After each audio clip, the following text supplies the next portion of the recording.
राखी आज विशेष दिवशी भेटत आहे. आज आहे माघ पौर्णिमा आणि हा महत्त्वाचा दिवस रविवारच्या दिवशी आलेला आहे. तर विष्णू देवाला आपल्याला आजच्या दिवशी अगदी आदर आणि भक्ती करायची आहे. आज सूर्याला जल द्यायचं आहे, कारण सूर्याचा दिवस आहे. सूर्याला विसरून चालणार नाही आहे. त्याच्यासाठी सूर्याच्या जलामध्ये थोडंसं गूळ, लाल गुलाबाची फुलं किंवा जास्वंदाचं फूल अर्पण करायचं आहे. गणेशजींना फुलदुरू अर्पण करायची आहे.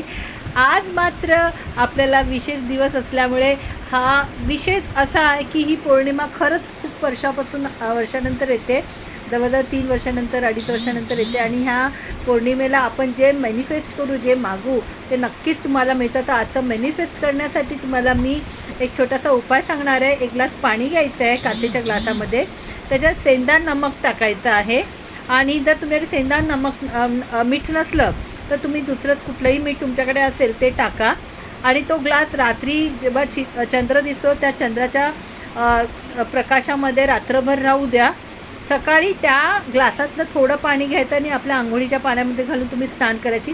असं 3 दिवस त्या ग्लासातलं पाणी वापरायचं अंघोळीला. आणि बघा तुमचे चमत्कार. महत्त्वाचं चंद्र आहे.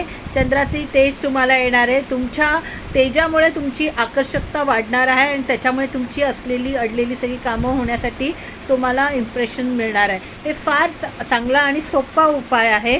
बाकी तुम्ही ते जेव्हा तुम्ही ग्लास तिथे ठेवाल ना चंद्राच्या समोर बाहेर खिडकीच्या बाल्कनीच्या, तेव्हा मात्र सोम सोमहाय नमः 21 वेळा तुम्हाला बोलायचं आहे. सोम सोमहाय नमः, ओम सोम सोमहाय नमः हा मंत्र बोलून हे ग्लास ठेवा आणि दुसऱ्या दिवशी तुम्ही अंघोळ करा.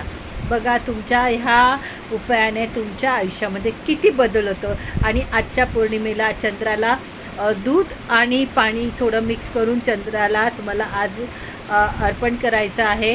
त्याची आरती धूप करायचं आहे.